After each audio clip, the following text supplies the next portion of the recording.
On Tech News Today, we've got a live report from CES, plus some blasts from the past. AOL, the Sony Walkman, and even DOS games. They're all back in the news. Stick around. Tech News Today is next. This is Twit. Bandwidth for Tech News Today is provided by CashFly at CACHEFLY.com.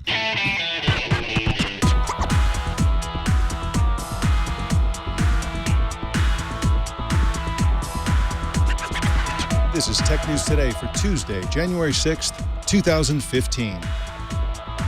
This episode is brought to you by NatureBox. NatureBox ships great-tasting snacks right to your door. Start snacking smarter with wholesome, delicious treats like blueberry Greek yogurt pretzels. To get your complimentary NatureBox sampler, visit naturebox.com/twit. That's naturebox.com/twit. Tech News Today is the show where we talk about the tech news of the journalists who report it. Welcome to the show. I'm Mike Elgan, and with us, as always, is Jason Cleanthes. How you doing, Jason? Good, Mike. How you doing this morning? I'm doing great. It's a brand new year. You've been producing this show for what, a couple of months, and TDing for about not less than a month, right? Maybe 2 or 3 weeks. Yeah, about 3 weeks TDing, and then a little over a month and a half producing. So. Well, it's hard. It looks hard from where I sit. It looks really, really hard. You're doing a great job, and I'm really glad you're behind the controls. And it's kind of like we're starting out here with a really great year. It's going to be a really exciting year. We're going to be announcing some new things coming up here. And I'm really excited about the entire year at Twit in general. Today is Tuesday, and that means Joe Panettieri is our co-anchor. How you doing, Joe? I'm doing fantastic. Great to be aboard. And I'm glad that neither of us is at CES. I think we've been to Comdex and maybe CES a couple of times together, and we know how fun it is. And by fun, I mean horrible. It's not that bad. It's actually a lot. It's a mixed bag, I think, at best. You know what? It's the accommodations that I miss so much. That's right. That's right. We used to sometimes stay at the Hilton, which is right next to the big show floor, and that's fun because they have a Star Trek themed casino or slot machine room or something like that. So that was always, well, they ripped that out years ago, actually, Mike. That shows how long it's been since you and I were at Comdex. But yeah, the Star Trek exhibit has been ripped out. If you ever catch me in Vegas these days at conferences, you will typically find me moonlighting over at the New York casino, riding their roller coaster, which is still quite good compared to most of the coasters across the U.S. But not this year. I am skipping CES. Yeah, it's tough, and so we have a victim that we've sent there from Twitter. We've actually sent I think 3 people, but with us joining us is Father Robert Ballecer at the International CES show in Las Vegas, and he joins us now to tell us what the heck is going on. How you doing, Padre?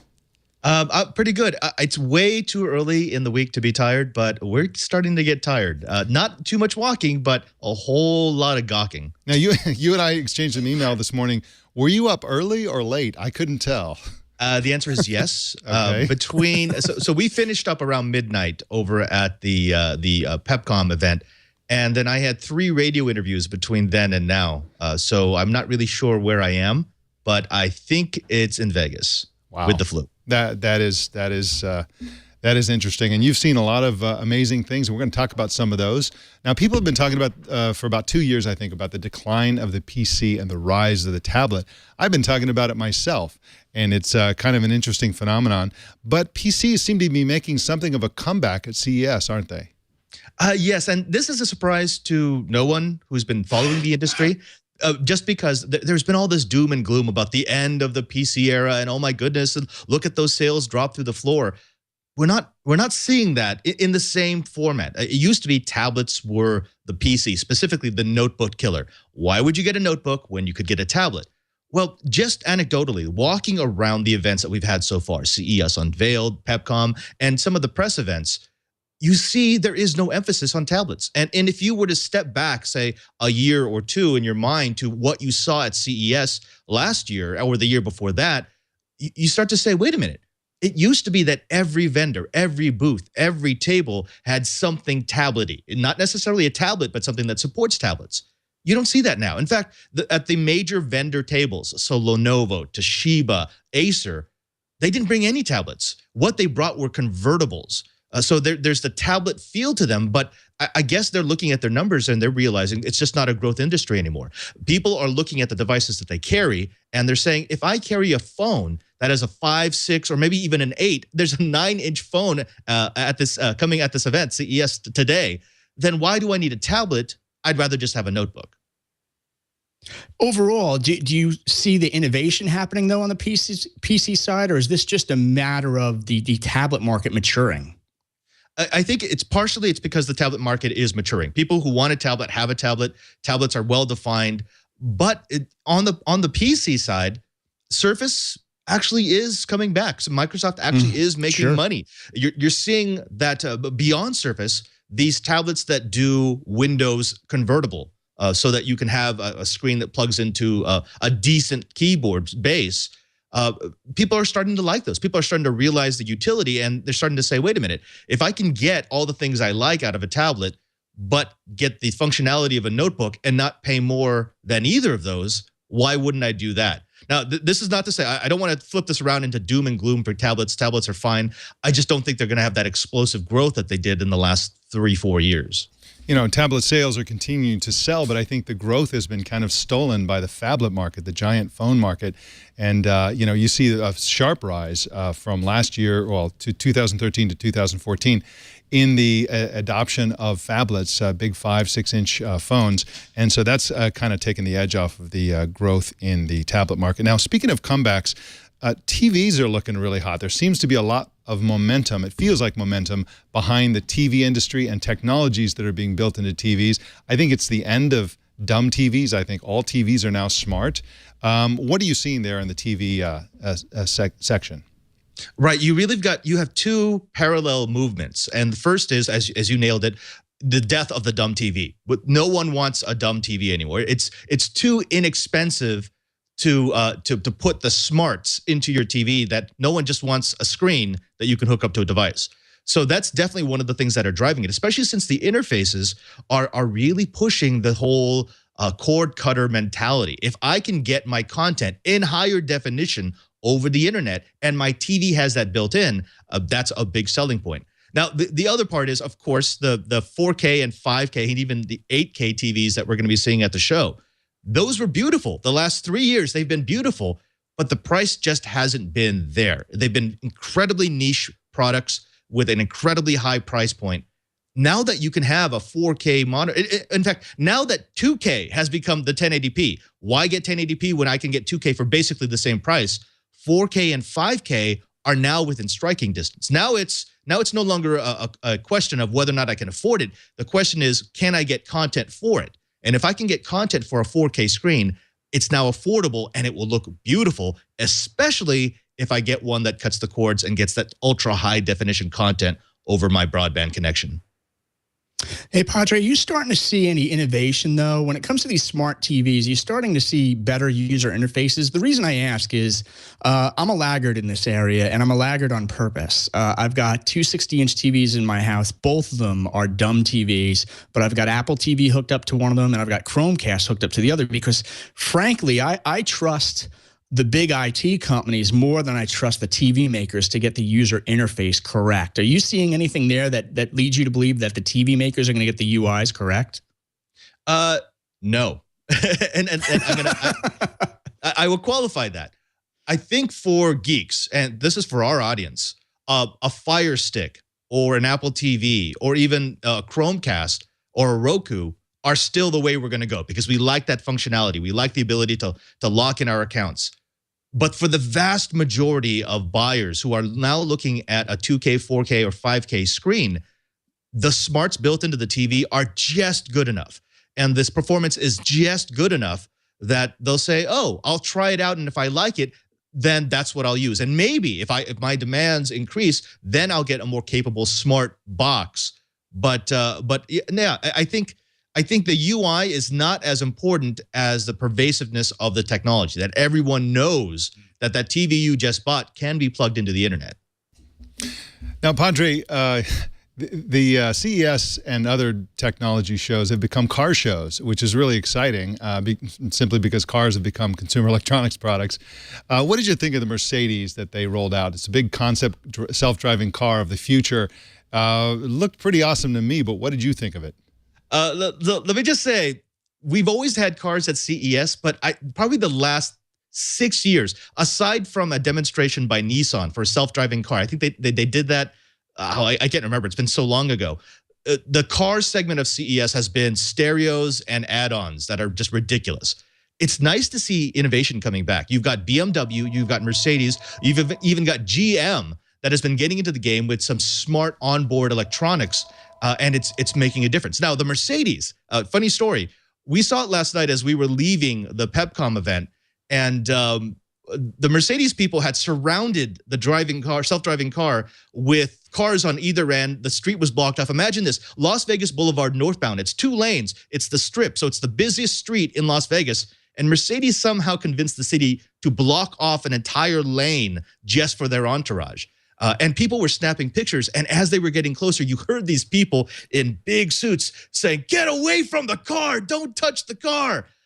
So that's kind of been my experience of the Mercedes self-driving car. When I took a look at it, it's beautiful. It's absolutely gorgeous. But right now, you really get a sense of its look, but don't touch. The technology is there, but we would prefer that no one actually put it to the test. I think that's actually Mercedes' new tagline. Mercedes, get away from the car. Don't touch the car. Actually, that's a great tagline for a driverless car, right? Yeah, don't touch the car. Don't touch the wheel. Don't touch it. Hands off the wheel. All right, well, that's why they don't put us in charge of marketing. Father Robert Ballecer is a host on This Week in Enterprise Tech, Know-How Coding 101, and Padres Corner right here on the Twit Network. Robert Ballecer. You can also subscribe to all his stuff at twit.tv and follow him on Twitter at PadreSJ. Thank you so much for joining us, Padre. My pleasure. Well, in just a second, we're going to tell you about some interesting technology that Facebook has got its hands on. But first, I want to tell you about NatureBox, which is interesting technology in its own right. They're using technology to get fresh, real food into your hands in a really interesting way. NatureBox is a subscription snack service. You're going to snack. You know you're going to snack. And so you really should snack on healthy food, because the junk food that most of us snack on is really, really bad for us. It's got empty calories. It's got artificial colors, artificial flavors, way too much sugar, way too much salt, way too much fat. And NatureBox Snacks solves that whole problem by sending you all kinds of really innovative, delicious snacks. I like to try new things all the time, and NatureBox has hundreds of actual different products that you can snack on. And eventually, if you stick it out, you'll get to try all of them. And I highly recommend it, because they're always surprising us with new things. We've got them all over the brick house here, and we all eat them and enjoy them very much. NatureBox Snacks have 0 artificial flavors, 0 artificial colors, 0 artificial sweeteners, 0 grams of trans fats, and no high fructose corn syrup. That goes for all of their snacks. Some of their snacks have no added sugar at all, and some of them are gluten-free, which is really important to a lot of people. So if you want to try really interesting things like orange apple fruit chews or Parmesan garlic pops or jalapeno cashews, NatureBox is going to blow you away with some really, really interesting flavors, and we really like them a lot here at Twit. So start your trial today and get a complimentary sampler box at naturebox.com/twit. Stay full, stay strong, start snacking smarter. Go to naturebox.com/twit, and we thank NatureBox for their support of Tech News Today. Well, Joe, Facebook is buying some really interesting new technology. What's going on? Yeah, and it's a voice recognition play. And here to bring us the details, and we're going to quiz him hard, is Kurt Wagner, a reporter over from Recode. Kurt, how you doing? Hey, I'm good. Happy New Year, guys. Thanks for having me.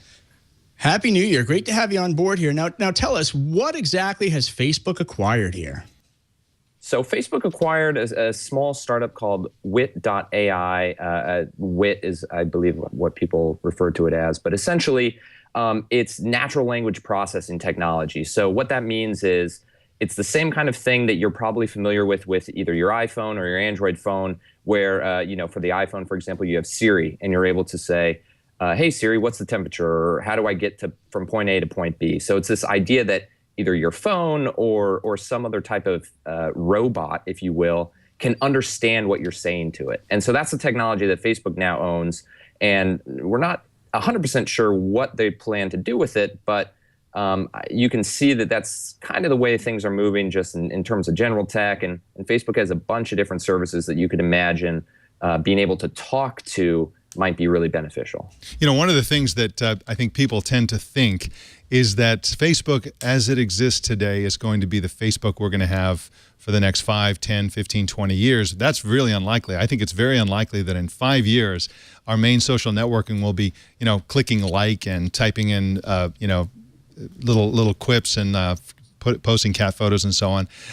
Mark Zuckerberg himself, CEO of Facebook, has said that it's going to become all video, and he's also acquired a virtual reality technology and said that social networking is going to be, it's going to exist in virtual reality. So it looks to me like Facebook is sort of building a world where you it's a lean back experience for social networking. You sit there and you just interact in a natural way, whether it's video or virtual reality, and you talk not only to your friends and family, but also to Facebook itself to get what you want. Does that sound like a reasonable justification for this technology, or is this something less futuristic than that?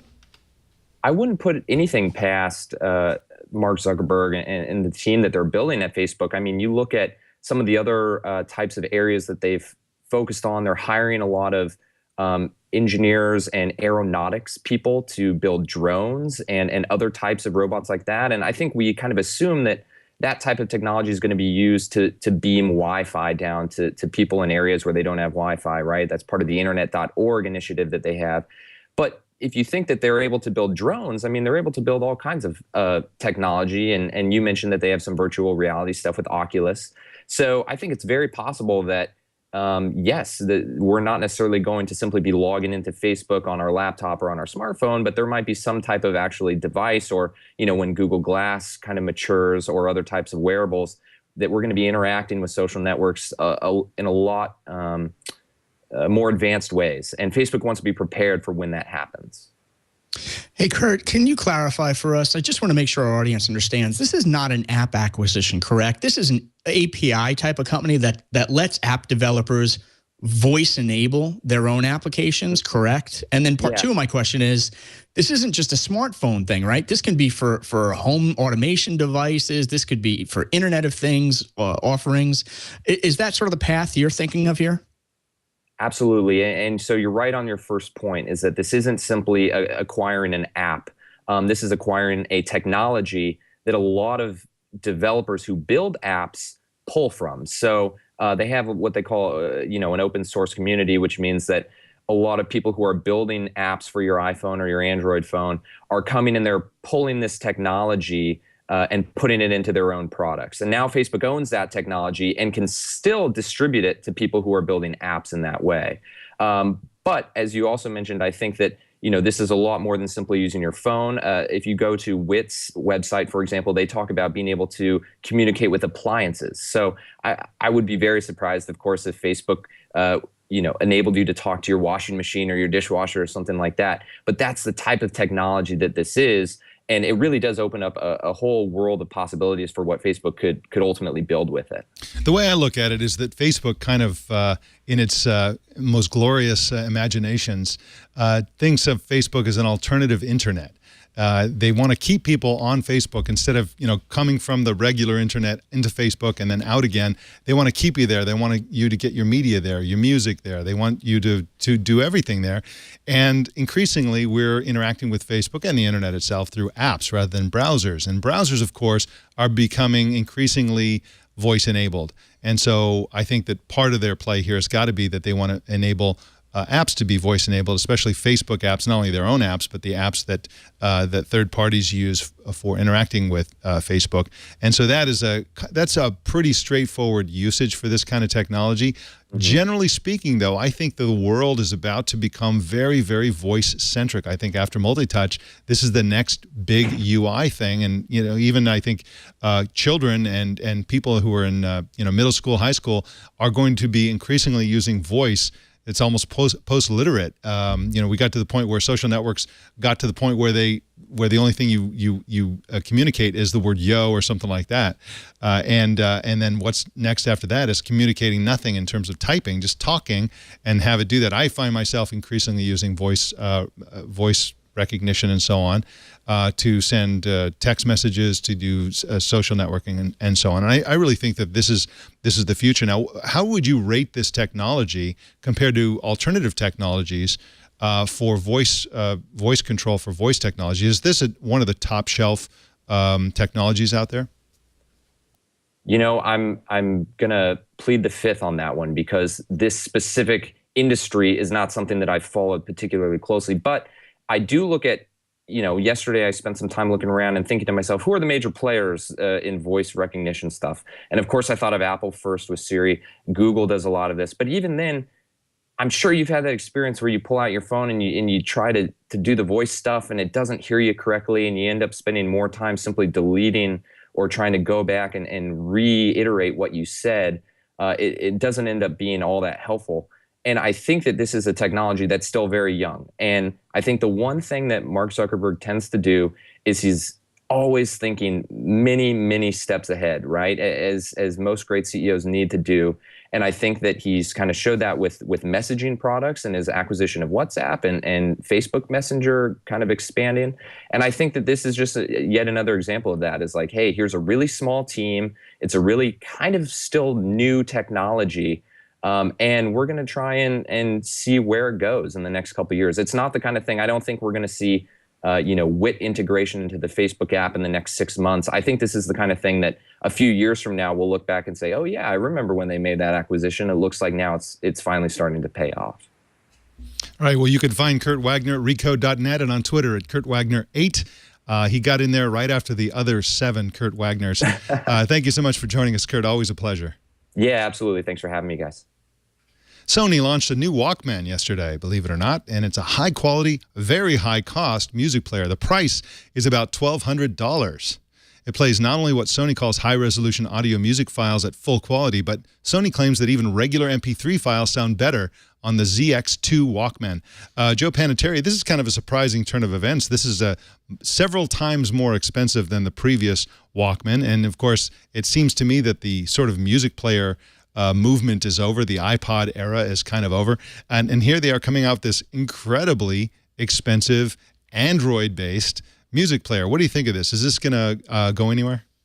I don't know. You know, I'll give you a prime example of my own life. Our local mall has a Sony store, an Apple store, and a Microsoft store. And there's very often a reason to go in the Apple store. There's sometimes a reason to go into the Microsoft store. And I'm still looking for a reason to go into that Sony store. I don't think this is it.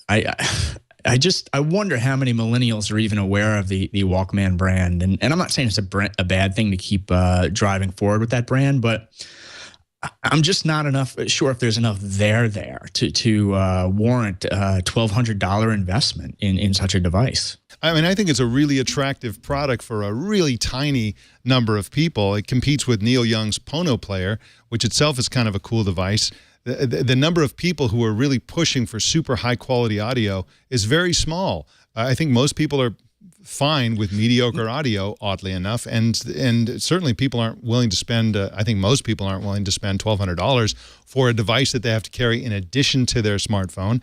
By the way, this runs apps. It's an Android device. It runs music apps from the Google Play Store. It's essentially a phone that can't make phone calls or take pictures.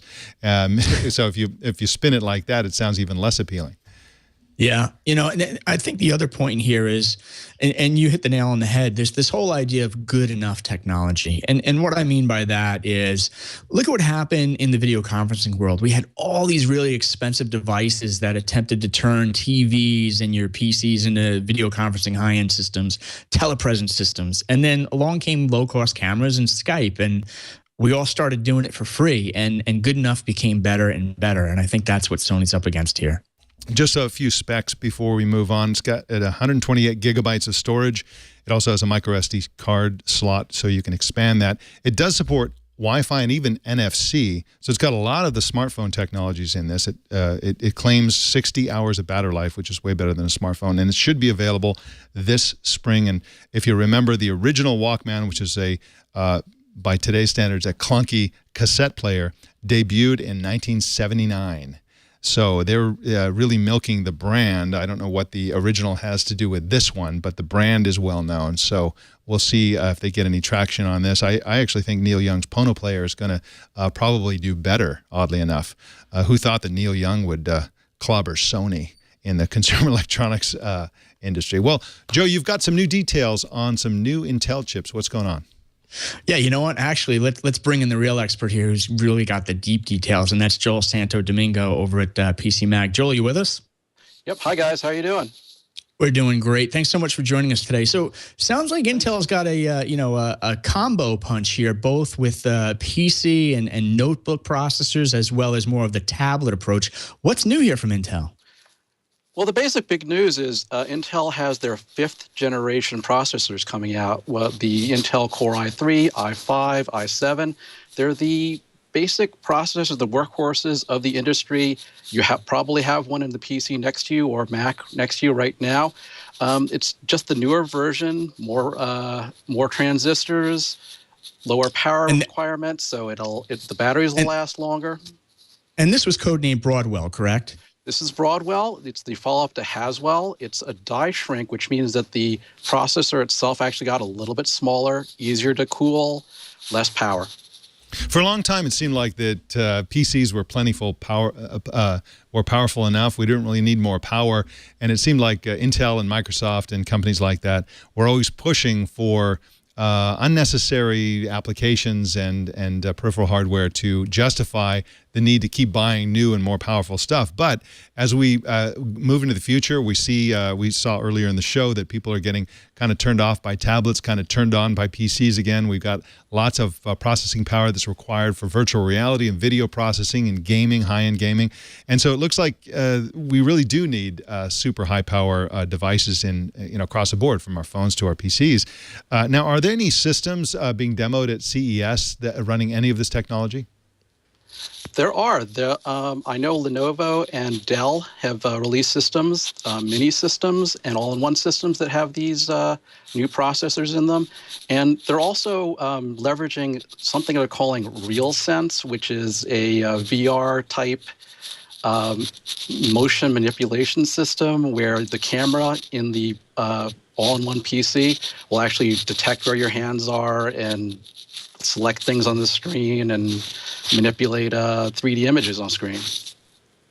Yeah, so there are some additional Intel technologies here. You just mentioned RealSense, and then I think there's some voice control technology, drag and assistance, so to speak, that may also take the user interface forward beyond the touch interface, beyond the mouse user interface. So do you see motion control and voice control emerging thanks to these processors? Well, motion control and voice control will definitely be part of computing in the future. I hope not at your local Starbucks, because that could get annoying. But, once you have it in your office and you have a door you can close, or if you're in a relatively quiet office or home office, you can certainly talk to your PC. I know I use Siri all the time in my car for voice messages, text messages, and stuff like that. I mean, I personally wish that the Leap Motions of the world and technology that's similar in this technology, I wish they'd stop trying to make that happen. It's not going to happen. People are not going to wave their hands around to control their PCs. What we do want is our PCs to recognize natural human gestures that we do while we're talking, and then integrate those into our communication when it's converting speech to text. That's just my 2 cents, but I just don't think people are going to learn new gestures and start using them. I think the PCs have to learn to understand our language rather than the other way around. Joel Santo Domingo is at PCMag.com, and you can follow him on Twitter at JoelSD. Thank you so much for joining us, Joel. Thanks, guys. All right. Well, the Wi-Fi Alliance announced at CES today a new service called Wi-Fi Aware. The service would enable smartphone users to discover each other and connect peer-to-peer via Wi-Fi. Smartphone software called Neighbor Awareness operates continuously in the background, which actually saves power because it operates in an extremely low power mode and eliminates the need for a constant full power connection. The new standard is expected to be built into chips this year and show up in smartphones and tablets next year. This is pretty cool, Joe Panettieri, and one of the comments they made at the show, when somebody from the Wi-Fi Alliance mentioned that this could be delivered over something like iBeacons, Apple's beacon technology, right. And that was really interesting to me. It's interesting to see this sort of, use of Wi-Fi almost as if it's Bluetooth. Of course, it's far higher bandwidth than Bluetooth, and also be delivered over a Bluetooth-based technology like beacon technology. How do you think this is going to be used? Well, you know what? I'll answer that question with sort of a three-pronged response. Number one, I am a shameless Wi-Fi Alliance fan. I think they've done so much for the industry over the last decade, and it's great to see the innovation continue. Number two, there's the day-to-day use of this technology where we've all had those connectivity problems and we're looking for a Wi-Fi connection. If our machines are automatically jumping on and off of Wi-Fi networks without us getting involved, it's really appealing to me, without a doubt.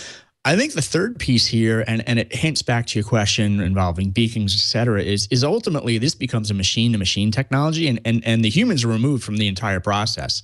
So you could imagine manufacturing processes. You could imagine transportation applications. You could imagine security applications where machines, based on the movement of devices, on the movement of cars, et cetera, jumping on and off of networks automatically, thanks to all this, in an automated fashion with, again, machine-to-machine, big data type of applications coming along with it. That's a really interesting idea. You see all these Internet of Things devices coming out that interact with your Wi-Fi network, which is not peer-to-peer. They're all kind of going the spoke and hub model. But you can imagine, instead of the sprinkler system communicating with the smoke detector through the Wi-Fi network, just going direct peer-to-peer. And you could even imagine some mesh networking technology that's enabled with high bandwidth Wi-Fi, and that could be really, really powerful. So that's a really interesting idea. Well, Joe, you'd think that digital currencies could eliminate the need or the ability for people to steal money, but you would be wrong if you thought that. What's going on? Yeah, even if it's virtual money, it can disappear, apparently. Bitstamp, one of the largest Bitcoin exchanges, apparently was either hacked or had some sort of breach. We don't know if it was an inside job or an external job, but it apparently involved roughly 19,000 or quote-unquote fewer Bitcoins, and that's potentially worth about $5 million, ZDNet reported, Mike. So scary times for Bitcoin. This isn't the first type of hack that has involved the Bitcoin currency in the past year. So I think people are a little nervous about this approach to finances. I think they are. After Mt. Gox collapsed in early 2014, after it was breached, I mean, this is seems super hackable. Of course, money is an awesome target if you're trying to, you don't have to blackmail anybody, just grab the money and run. And so it's really, I think that if you look at the decline in the value of Bitcoin last year, it's really kind of in trouble for now. I don't think it's in trouble in the long term necessarily. I don't think the concept of cryptocurrencies is dead or in serious trouble. But these kinds of stories really kind of give people pause about embracing this or putting it, all of their money or a significant amount of their money into cryptocurrencies like Bitcoin. And, again, I think we're going to see a lot more of these. If you can steal this money, somebody will figure out how to do it. Absolutely. I mean, you're going to see more of it because there are obvious targets. The more virtual banks that are set up and or virtual exchanges that are set up, I mean, they basically have a bullseye on their front door for hackers to come and try and figure out if they can penetrate these systems. And on the one hand, I think overall the security is quite good with these systems, but hackers are determined folks with a lot of time and a lot of resources on their hands going after a lot of money. In this case, it was only $5 million. And I use the word only because the case you mentioned involving Mt. Gox apparently was about $450 million in funds back when that deal collapsed. So big amounts of money at stake here. Yeah, absolutely. Well, we have some updates for you. 2 of the 3 wireless charging standards groups have joined together to promote the adoption of wireless charging. The Alliance for Wireless Power and the Power Matters Alliance said they would unite to form a single group. Their names are already kind of similar. The third group, which is called the Wireless Power Consortium, will now have a harder time convincing device makers to support its cheese standard. Do you think this is going to eventually, Joe, end up with a single standard that everybody supports? And if they did, wouldn't that make the whole category take off? Yeah, you've got the classic Betamax versus VHS. And you know what? I don't know who has the better standard, but ultimately one standard will emerge. I mentioned earlier that I've always been a fan of the Wi-Fi Alliance, but people forget how many different emerging wireless standards there were back in the day and how many different specs were proposed for Wi-Fi. Same thing we would hear with power. Eventually, we get down to one. I don't know which one will emerge, but the market certainly will move faster once that leader is out front. And I can envision within the next few years, furniture makers building it right into tables and so on. So you just throw your devices on a table and they just get charged by sitting there. And won't that be wonderful? And of course, that's going to require some universal standards that can charge everything from little peripheral device, little Bluetooth earbuds, all the way to your big laptop. And so once they can figure that out, I think it's really going to take off and completely replace all those annoying cables. Well, Panasonic's Lumix CM1 smartphone will soon be sold in the United States. The Android phone was announced last year and released only in France and Germany. The $1,000 Lumix CM1 is optimized for photography with a 20-megapixel camera that can capture 4K video. That 4K video, by the way, is only at 15 frames a second, but still 4K video out of a smartphone. That is pretty cool. I love these phones, Joe, and I don't think we have enough of them. I love these phones that are essentially cameras that can make phone calls. Yeah, I'm thinking here, do I spend $1,000 on a pretty nifty device from Panasonic here that is indeed a phone, or do I spend $1,200 on that Sony Walkman and I'm still unable to make a phone call? Either way, you're not going to be making calls and you're not going to have any money. So, but man, your pictures and your audio are going to be just super high quality. Bloomberg is reporting an exclusive that Verizon is talking to AOL about a possible acquisition. Verizon is mostly interested in AOL's advertising technology, according to the report, and we'll see if this actually pans out. Sony claimed today that the company sold 4.1 million PlayStation 4 game consoles during the holiday season. That's pretty good. And that gives the company a total of 18.5 million units since the PlayStation 4 was first introduced. In other news, the non-profit digital library known as the Internet Archive, which is best known for its Wayback Machine database of websites, announced that they've increased their collection of DOS games to 2,400, up from just 900. The titles include Wolfenstein 3D and other hits. Best of all, you don't need a Gateway 286 to run them either. You can play the games right inside your browser. Joe, you going to run out and go play Wolfenstein 3D for old time's sake? Well, Mike, you and I got to know each other pretty well back in the Windows Magazine days in the 1990s, and we were all guilty of playing Doom till the early mornings. So, I may lose some time with Wolfenstein 3D. We'll see. I'm also curious to know if Bard's Tale is in that collection, so I'm going to have to go check it out. Yeah, let me know. I'm curious as well. One of the things you need to know if you're one of the people who's going to go check these out is that some of the controls are kind of weird. And the Internet Archive actually has guides in there somewhere that will help you figure out how to use the controls in these DOS games. This will be a real eye-opener for people who grew up on, Call of Duty and super high-resolution CGI games because, believe me, the quality was a little bit lower back then on DOS. Yeah. You know what, Mike? When in doubt, just use the arrows button. Up, down, left, right. You'll be okay. Sage advice, Joe. Thank you so much for that.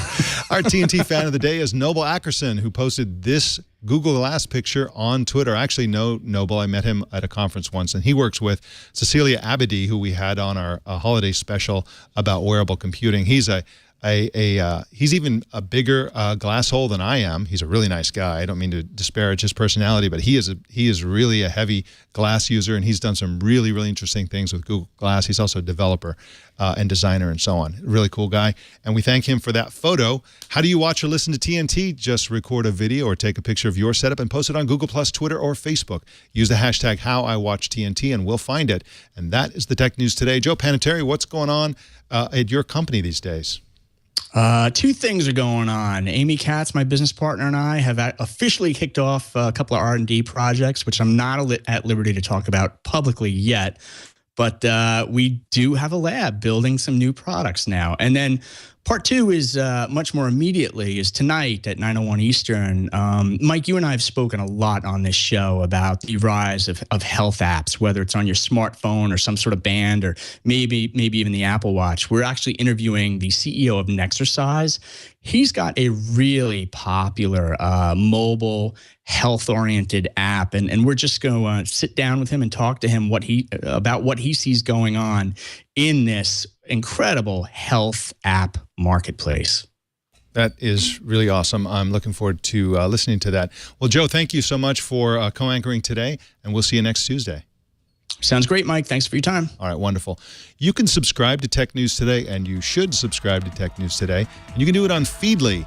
Or if you're not a Feedly user, you can go to twit.tv/TNT and pick your favorite way to subscribe. You can also follow us on Twitter at Tech News Today TV. You can join our Google Plus community. Just search Google Plus for Tech News Today. And please send us your thoughts and opinions to TNT@twit.tv or call 260-TNT-SHOW. Don't miss our evening newscast, Tech News Tonight at 4 p.m. Pacific tonight and every weeknight right here on the Twit Network. My name's Mike Elgan. Thanks for tuning in. We'll see you tomorrow.